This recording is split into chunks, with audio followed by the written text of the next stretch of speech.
So I've been asked about Esperanto in schools. My experience is in Australian schools. I've taught in a number of different kinds of schools, including the Montessori schools and the Waldorf or Steiner schools. I think that the alternative schools are probably going to be most open to our proposal that Esperanto should be at least the first foreign language that children learn, because, well, in Australia, you don't have to pay to go to a state school. You have to pay to go to an alternative school. And usually the alternative schools would like to have some particular thing to offer to offset the necessity for pay.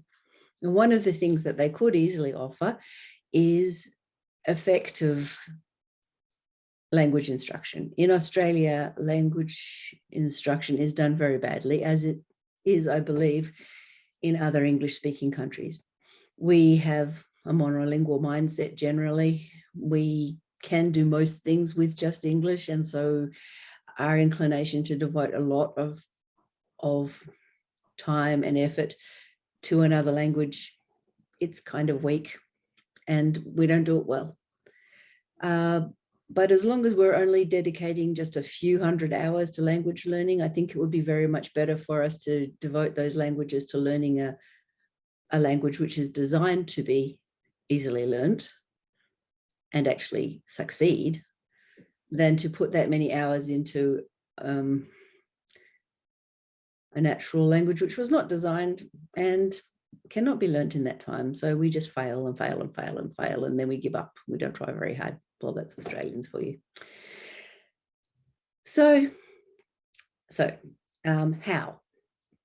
I think it is good for us to approach alternative schools. I think that's probably a good strategy. And the two kinds that we have here are the Waldorf schools and the Montessori schools. The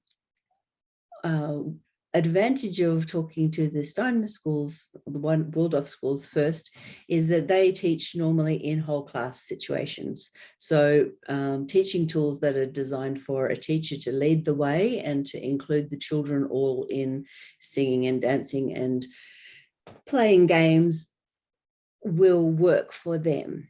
And we have such a resource already because I wrote it. I wrote Talking to the Whole Wide World about a bit over 10 years ago. And the way that Talking to the Whole Wide World is different from other Esperanto teaching tools is that it is designed to teach the teacher at the same time as the children. So it is designed that you look at the book, you read the first chapter, you think, yep, I could do that. And you put that on the board and you talk to the children and you do the activities. And by the end of it, you can all say the alphabet in Esperanto. And in the second lesson, you can all count. And in the third lesson, you can all say your colors and you can introduce each other and you can start making some sentences and you add more and more things to it. You gain communicative capacity in a sort of a play environment. And eventually through the course of 40 lessons in a lesson is not necessarily one session, but there are 40 sections, then you would have a reasonable grasp of the whole language, which is something that wouldn't be possible in any other language. So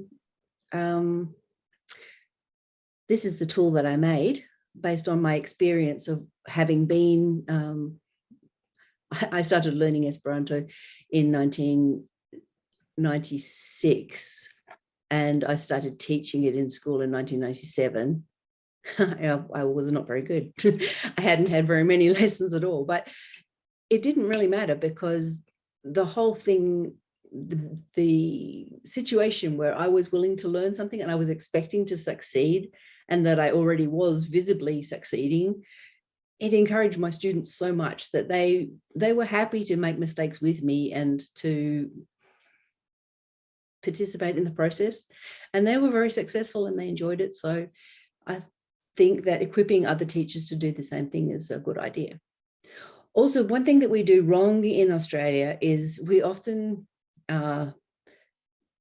combine teacher relief. This is a thing where teachers are allowed 1 hour a week for something like that for preparation.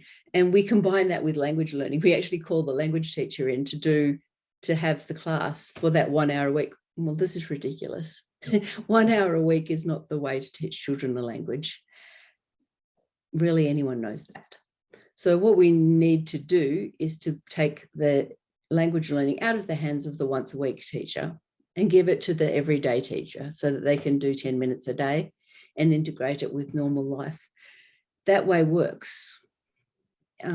Immersion is the only thing that works. I've done some research at master's level, and really immersion is the only thing that works.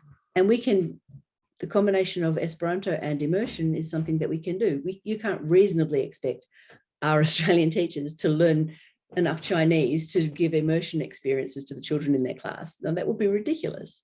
But for them to learn enough Esperanto, well, yes, they could. They could. If they taught Esperanto in their class for a year, the next year, they would know how to do it. They would be already ahead. So the tools that we have now would do for the Steiner environment. There are perhaps ways that it could be tweaked to be improved a little bit more still. And I would be interested in working with anyone who has more experience in the Steiner situation or has any time or inclination to work on that. The Montessori materials will need to be quite different because those children will learn by themselves. Now, Esperanto is perfect for this. If they were learning another language from shelf materials, that's what we call things on the shelf that the kids can help themselves to, they would learn rules that then are wrong. Like you might learn that in French you can put the adjective after the noun, except sometimes you don't sometimes you put it before. And there are only so many cases where you could learn a rule, but then you would have to break that rule and you would end up with a mess. But in Esperanto, of course, you learn the rule, that is the way it is. And so it's reasonable. You can learn the sounds of letters from a recording and thereafter your pronunciation of the word, as long as you've got the emphasis rule right and the sound of the letter right, you can do it. You don't need the teacher to be with you all the time. So, so that Montessori kit is something that is currently in progress. It's not finished, but it's waiting for my attention and the attention of anybody who would like to collaborate.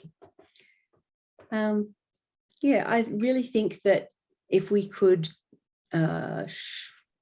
get a little bit of acceptance within the alternative system, we could then start doing some studies. We could write some reports. We can get some information out there, and people could start to say, well, if it works in alternative schools, why wouldn't it work in mainstream schools? That's the general plan. So we're working on these things, and maybe that'll be a way forward for us.